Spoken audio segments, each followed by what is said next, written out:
Bom dia, meus queridos e amados irmãos e irmãs da nossa querida Escola Bíblica Dominical. São todos muito bem-vindos nesta hora. Nós vamos estudar a lição de número 3 da nossa revista da Escola Bíblica Dominical e abordando então neste trimestre o Evangelho segundo o médico Dr. Lucas, companheiro de viagem do apóstolo Paulo. E ele, então, por orientação do Espírito Santo de Deus, ele premiou a Igreja do Senhor Jesus Cristo com duas obras fantásticas. Primeiro, o Evangelho, que narra a vida, a doutrina, a obra do nosso Senhor Jesus Cristo, desde o seu nascimento, incluindo genealogia, até a sua ressurreição e orientação final dos discípulos quanto à missão deles e como deveriam prosseguir na missão. Depois o livro de Atos, que conta a história dos primeiros dias da igreja cristã no mundo, desde o Pentecoste até o Evangelho chegar à capital do Império, em Roma. Bem, nós estamos então muito felizes de poder estudar esse Evangelho de João nesse trimestre. Eu queria então convidá-los para abordarmos neste domingo a lição que inclui os capítulos 5 e 6 do Evangelho de João. Vou ler uma parte do texto, porque não podemos ler os dois capítulos, mas podemos ler aquela parte que nos dá a direção para o estudo nesta lição da Escola Bíblica Dominical. Lucas capítulo 5, versículos de 36 a 39, e nos diz algo bastante interessante. Vamos ler.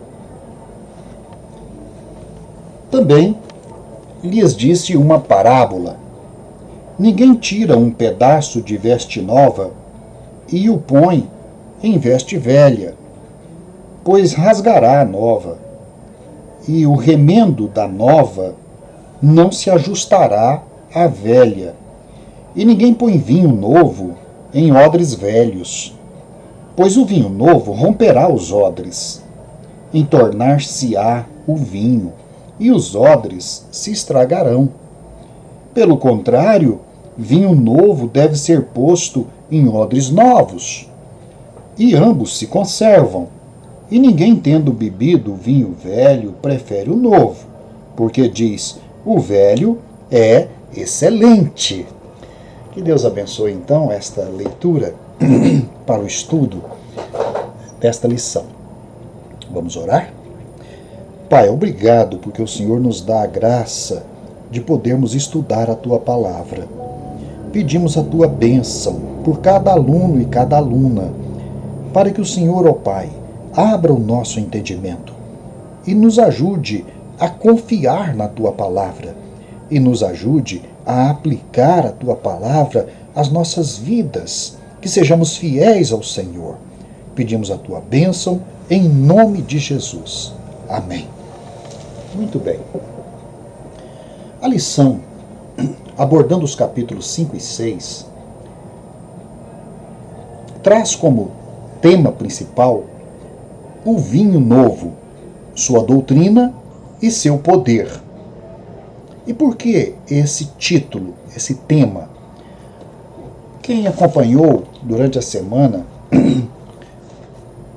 a revista deve ter percebido que houve talvez um descompasso aqui entre o tema e os capítulos que estão propostos.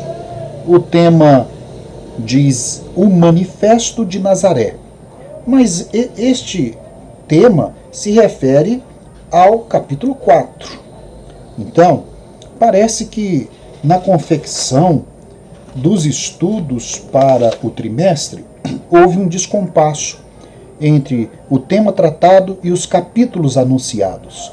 Por isso, a nossa proposta de abordar os 2 capítulos do Evangelho de Lucas sob o tema que dá, de fato, o resumo, a ideia mestra dos 2 capítulos, que é, de fato, a doutrina e o poder de Jesus. Estamos chamando de vinho novo porque o próprio Jesus se identifica com esta figura do vinho novo, e é também a figura que nós vamos encontrar na ceia. Ele dizendo que agora estabelecia uma nova aliança e institui então a ceia, onde o vinho representa o seu sangue derramado por nós em sacrifício pelos nossos pecados e estabelecendo uma nova aliança. Então é o vinho novo.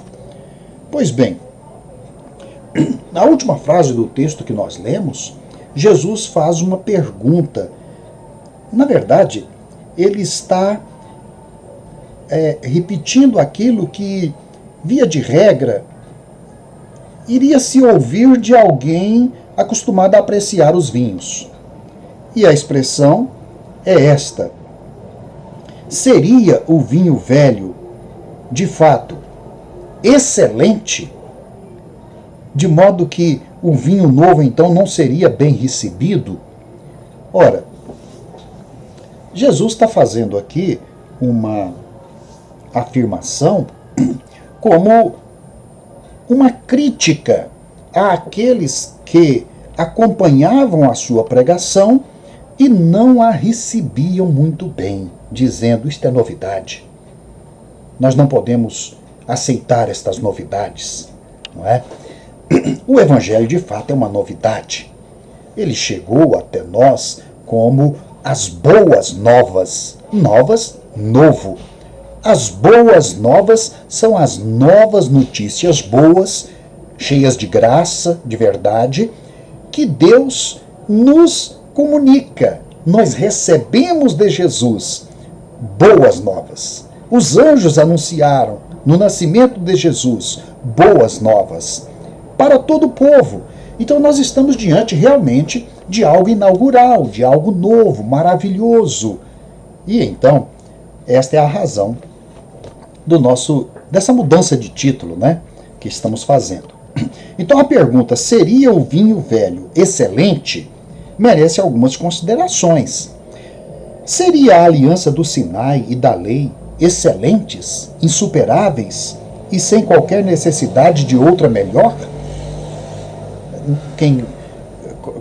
Quem leu a carta aos Hebreus deve ter percebido que o autor aos Hebreus vai mostrar como que esta aliança envelheceu, esta aliança do Sinai, e que precisava então ser substituída por uma nova forma de relação com Deus, que é de fato um novo caminho que nos conduz ao interior do santuário. Jesus abriu um novo e vivo caminho pelo seu sangue. João 2,10 mostra que Jesus começou os seus sinais em Caná da Galileia. E como que ele começou os seus sinais? Ele começou transformando as águas da purificação em vinho novo. E a expressão do mestre Sala, daquele casamento onde Jesus transformou água em vinho, foi de que aqueles que servem o vinho em uma festa servem primeiro o bom vinho, depois o vinho pior, porque as pessoas já estão exaltadas e não vão perceber que o sabor do vinho mudou. Jesus começa servindo já de entrada o novo vinho. É de fato um sabor novo, é de fato uma doutrina nova, é de fato uma resposta nova de Deus para o homem que está condenado debaixo do fardo dos seus pecados. Pois bem, estamos, portanto, diante de um novo cenário. Jesus, realmente, naquele dia do casamento em Caná da Galileia, ele mostra que Deus estava reservando para nós o melhor vinho, ainda que fosse o novo, não é? De águas transformadas em vinho. Mas aquele era o melhor vinho, não o vinho da antiga aliança. Com este sinal, diz o Evangelho de João, capítulo 2, versículo 11, que Jesus deu início a seus sinais, manifestou a sua glória e os seus discípulos creram nele. Que expressão maravilhosa, não é? Então vamos agora entrar no texto de hoje, não é?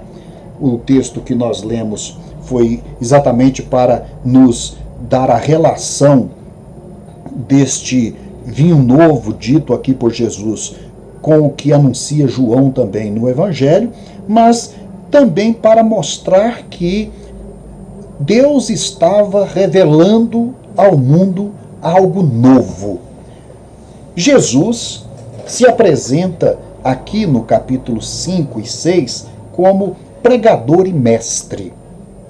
Aqui no capítulo 5, versículo 1, nós lemos assim: aconteceu que ao apertá-lo a multidão para ouvir a palavra de Deus, estava ele junto ao lago de Genezaré.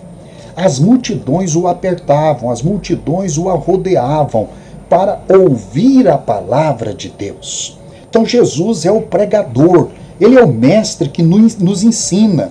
No capítulo 5 ainda, versículo 17, diz que, ora, aconteceu que num daqueles dias estava ele ensinando, e achavam-se ali assentados fariseus e mestres da lei, vindos de todas as aldeias da Galiléia, da Judéia, de Jerusalém, e o poder do Senhor estava com ele para curar. Jesus veio na plenitude do poder. Nós percebemos pela leitura desses dois versículos que a manifestação de Jesus, ela produziu um grande despertamento espiritual em Israel. Israel foi de fato sacudido. Então, houve um despertamento das multidões.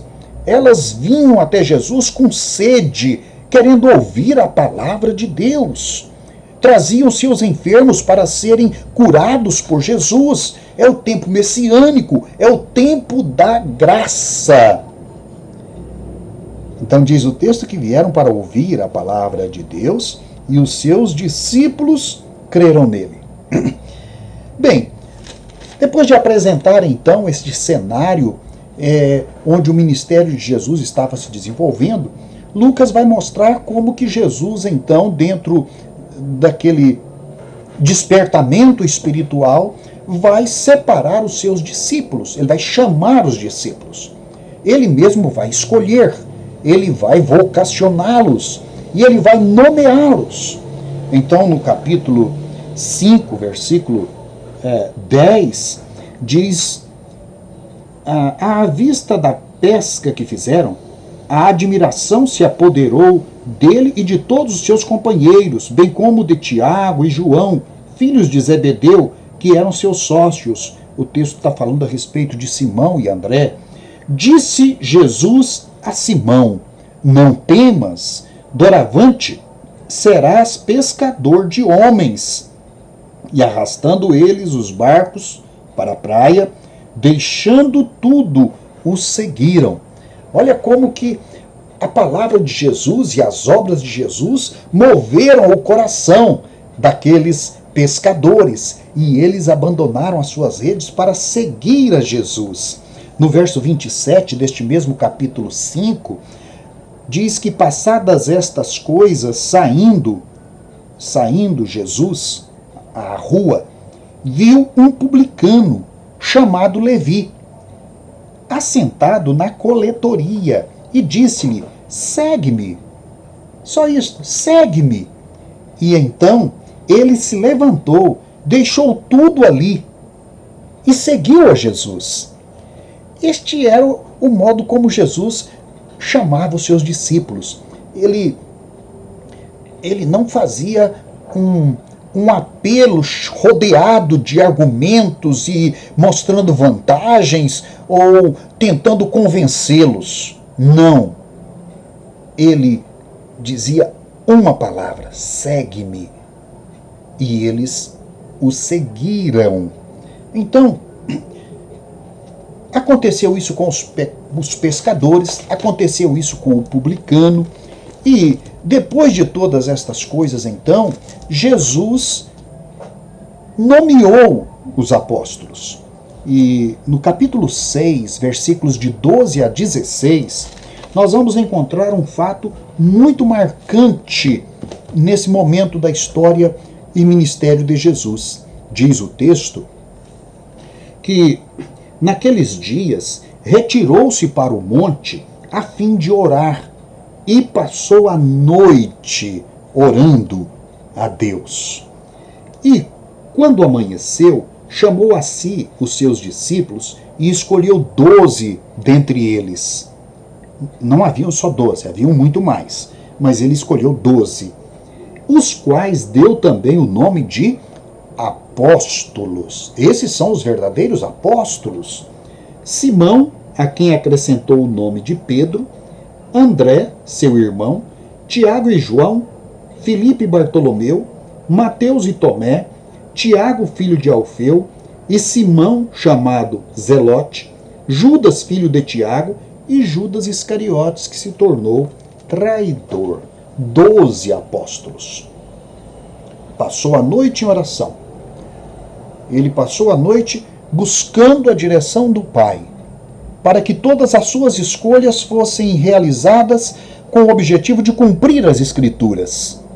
E então escolheu os 12 apóstolos, que representavam, de fato, o novo Israel. Os novos príncipes das tribos do novo Israel. Então esses apóstolos, eles são os príncipes do novo Israel.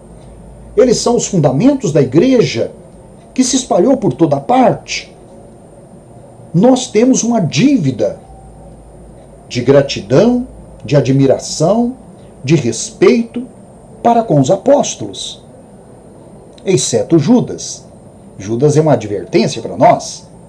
Mas esses apóstolos, acrescentado a eles depois o apóstolo Paulo, são então as bases sobre as quais a pregação do evangelho se espalhou e toda a doutrina da igreja se consolidou.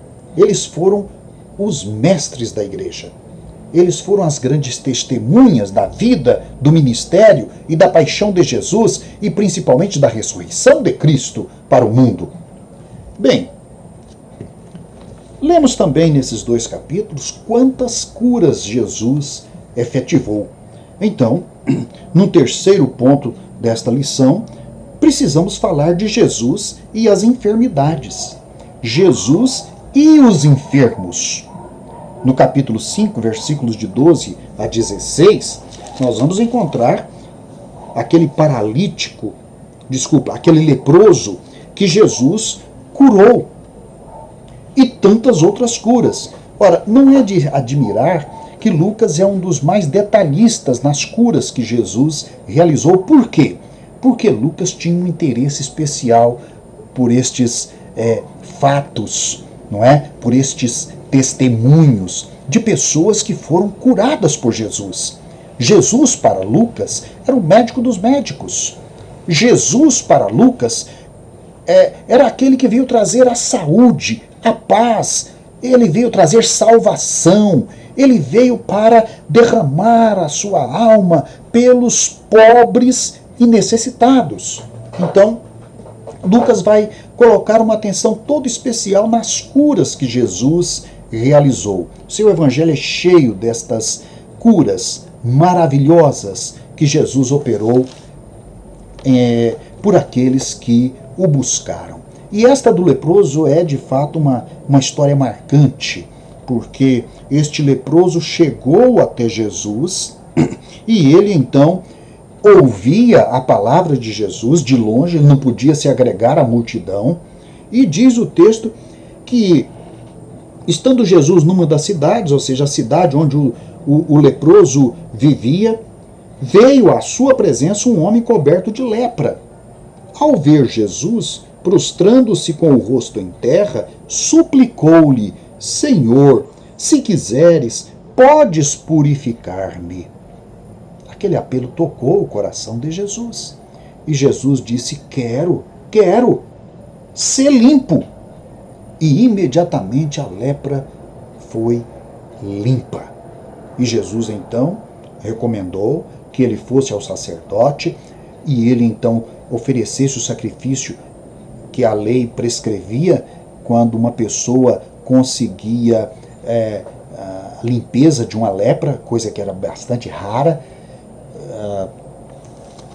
porque Jesus disse: olha, você vai ao sacerdote porque eu quero que isto seja um testemunho para ele, ou para os sacerdotes, não é? E ele foi. Jesus então fez aqui uma obra milagrosa e maravilhosa, que trouxe vida nova para aquele leproso e trouxe o testemunho da manifestação do poder de Deus para os sacerdotes de Israel. Pois bem, aqui, neste texto e no seguinte, que é do versículo 17 até o versículo 26 do capítulo 5, Lucas vai mostrar uma coisa muito importante nestas obras que Jesus fazia. Lucas entende, Lucas percebeu, Lucas compreendeu que havia uma relação direta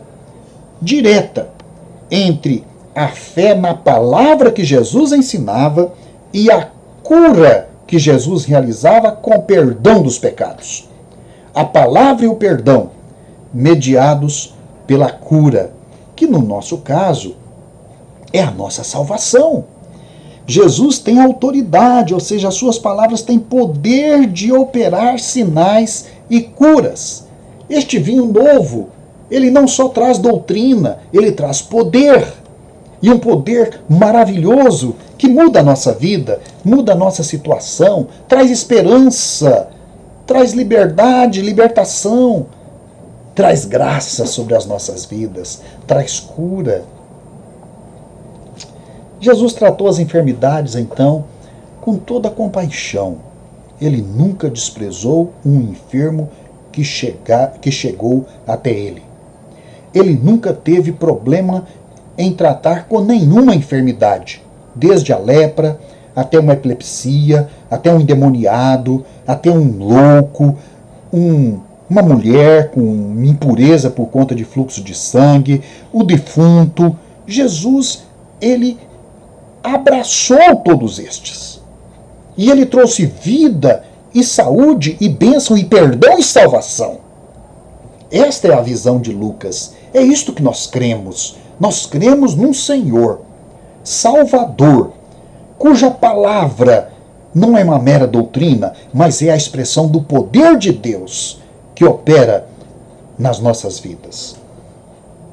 É claro que agora nós precisamos de ver a questão da oração.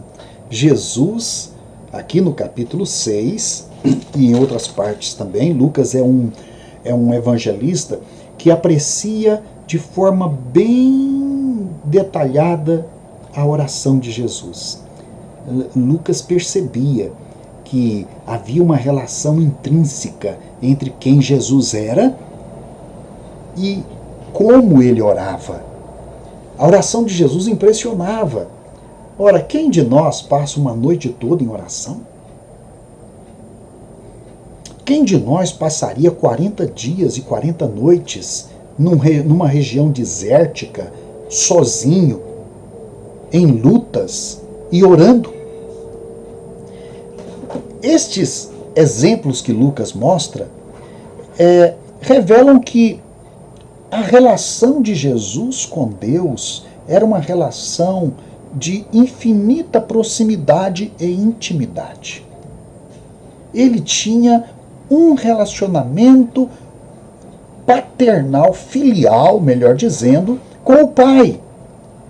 Ele se demorava na presença do Pai. Ele tinha prazer em estar na presença do Pai. Ele trazia tudo para o altar do Pai. Ele passava a noite em oração. Então a oração é um ponto fundamental na nossa vida. os discípulos queriam que ele lhes ensinasse a orar. Pois bem, o texto do capítulo 6, verso 12, diz que Jesus se retirou para o monte a fim de orar e passou a noite orando a Deus. E aí, esta vigília de Jesus, que, como eu disse, está relacionada também aos 40 dias do deserto, depois do seu batismo, e que marcou o início do seu ministério, e a sua luta com o diabo, e a sua tentação, e a vitória dele sobre Satanás. Então a oração, segundo Lucas, era uma prática muitas vezes solitária, mas era uma prática constante na vida de Jesus. Jesus, a princípio, não oferece uma aula sobre a oração. Ele oferece um exemplo. Tanto Mateus, quanto agora Lucas, vão mostrar que Jesus não ensinou os discípulos a repetir uma oração. Na verdade, ele ofereceu um exemplo de oração. Atendendo o pedido dos discípulos, ele deu-lhes um ensino sobre a oração. A gente chama de didaquê aqui no texto grego. O ensino. Isso significa que Jesus não lhes deu um novo salmo para ser decantado ou repetido. Pelo contrário, Jesus falou de forma circunstancial a respeito da oração, ou seja, a oração ela está relacionada à circunstância que a pessoa experimenta, que a pessoa está vivendo. Ela não é uma coisa para ser repetida como se as circunstâncias nunca mudassem. A circunstância muda o teor da oração. Então, Jesus colocou a oração na categoria da relação pessoal e cotidiana com Deus. Esta é a expressão, a essência da oração. Qual foi o ensino, por exemplo, de João sobre a oração? Porque os discípulos chegam até Jesus e pedem para que ele os ensine a orar, como João também ensinou os seus discípulos. No capítulo 11 do Evangelho de João, nós não vamos ler e nem estudar o capítulo 11, vai ser pauta de uma nova lição, mas diz que de uma feita, estava Jesus orando em certo lugar, quando terminou, um dos seus discípulos lhe pediu: Senhor, ensina-nos a orar, como também João ensinou os seus discípulos. Ora, Jesus já tinha falado sobre a oração aqui no capítulo 6, ele falou sobre muitas coisas no capítulo 6. Mateus, o Evangelho de Mateus, coloca a oração, chamada oração do Pai Nosso, dentro do discurso do Sermão do Monte.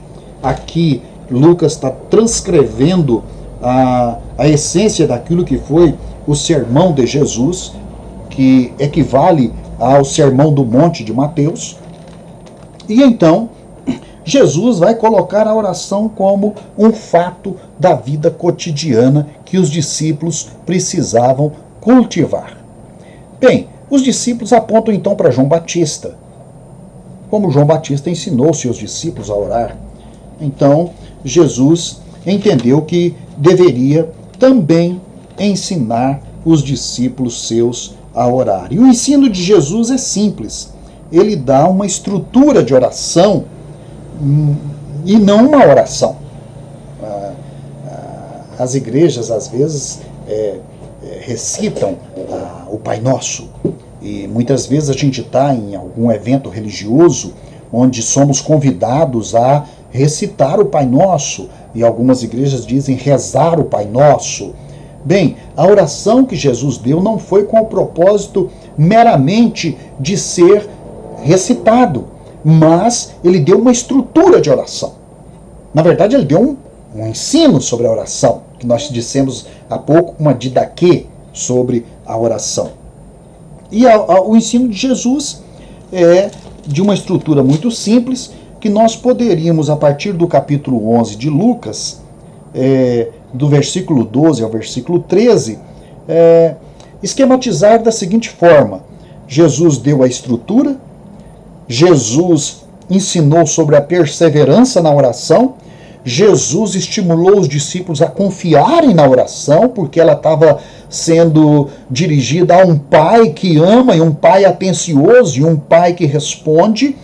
Também Jesus disse aos discípulos que a resposta do Pai vem na forma de uma dádiva, de uma bênção. A oração, seja em que circunstância for, quando o discípulo busca o Pai lhe dá resposta e lhe dá dádivas. E Jesus diz, esta resposta do Pai, ela vem na forma da visitação do Espírito Santo no coração do crente. Ele termina essa orientação no capítulo 11 dizendo: quanto mais o vosso Pai Celestial dará o Espírito Santo àqueles que o pedirem.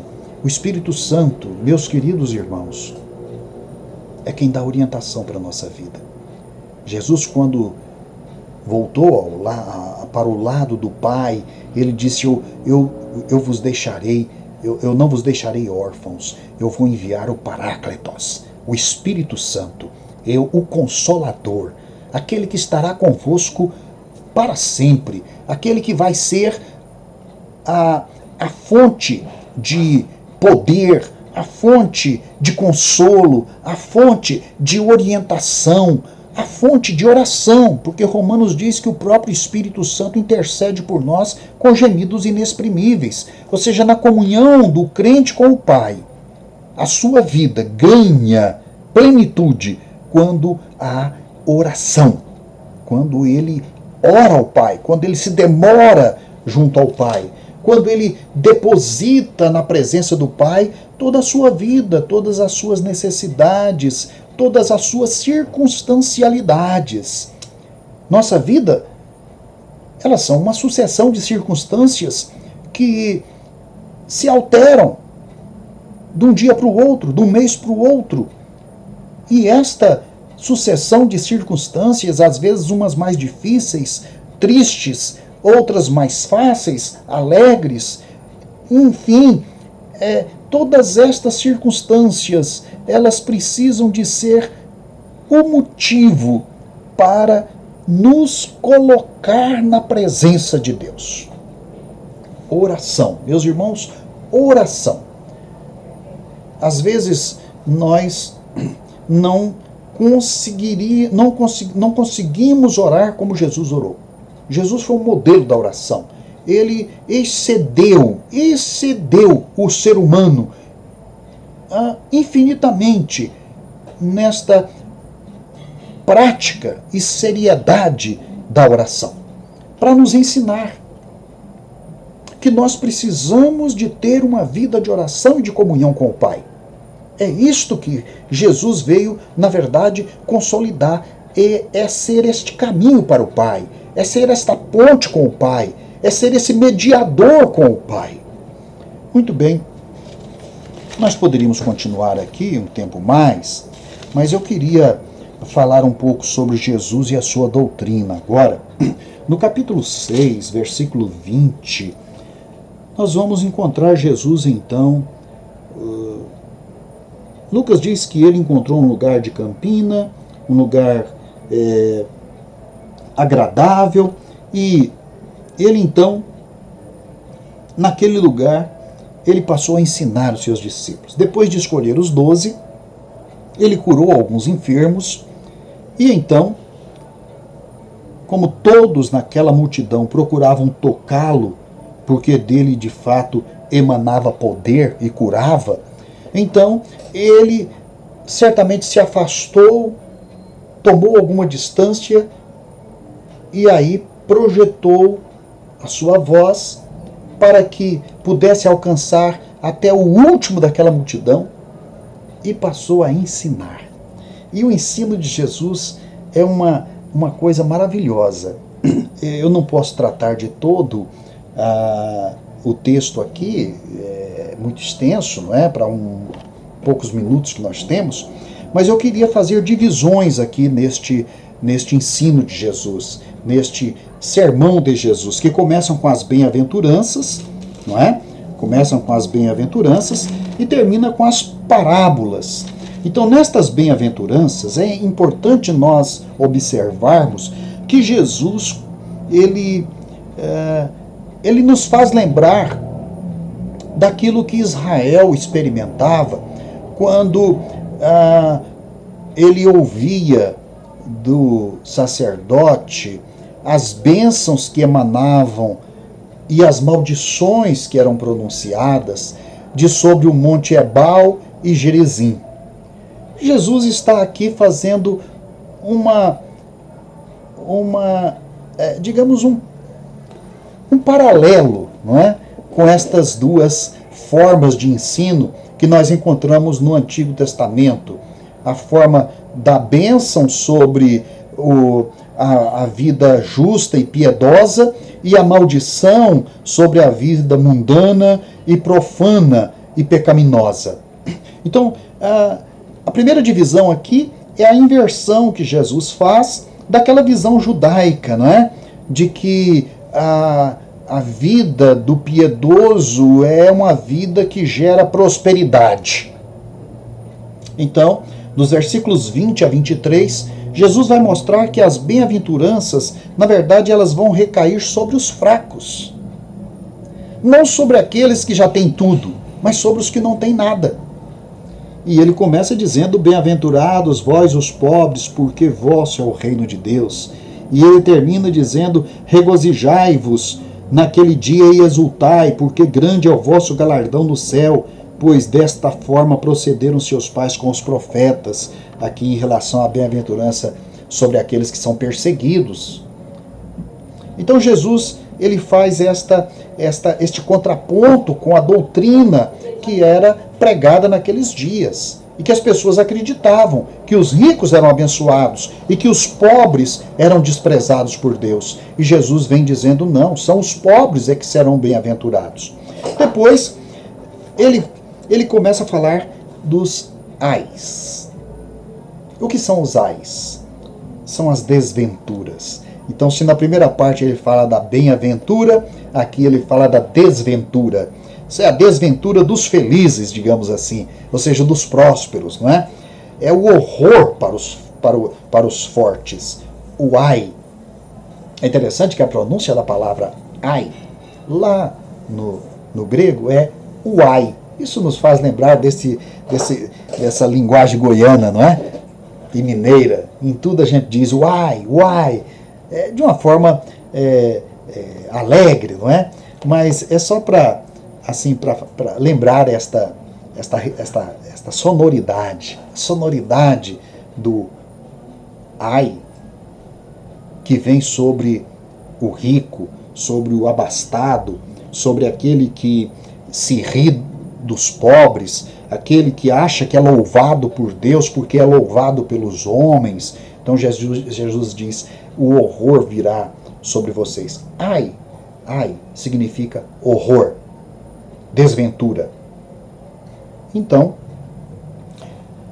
é uma forma de exclamar o horror que viria sobre aqueles líderes de Israel, os ricos de Israel, que não honravam o Senhor com as suas vidas, muito menos com suas propriedades. Também dividiríamos esse texto de uma forma quase que poética, não é? Quando Jesus começa a falar a respeito, no verso 27, a respeito do amor. Jesus mostra que há forças secretas no amor.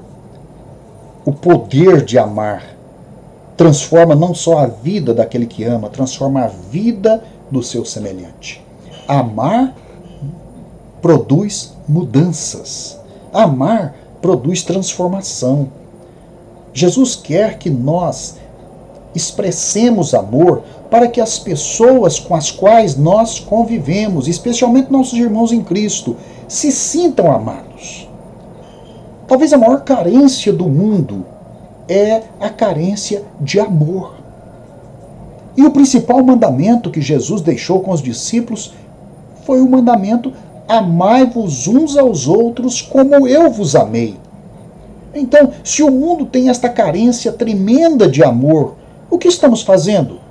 Por que que o mundo não sente o amor que nós temos no coração e que devemos manifestar ao mundo? Digo-vos, porém, a vós outros que me ouvis: amai os vossos inimigos, fazei o bem aos que vos odeiam, bendizei os que vos maldizem, orai pelos que vos caluniam. Ou seja, Jesus está invertendo aqui as coisas, não é? Mostrando como o amor é uma força poderosa na vida social, poderosa na vida cristã, poderosa dentro da igreja do Senhor Jesus Cristo. Do versículo 37 em diante, porque do 27 até o 36 ele vai falar sobre o amor e da misericórdia, o amor, o julgamento. Versículo 37 e 38. O que é o julgamento? Jesus diz, olha, não julgueis e não sereis julgados. Não condeneis e não sereis condenados. Perdoai e sereis perdoados. Jesus conhecia a natureza humana.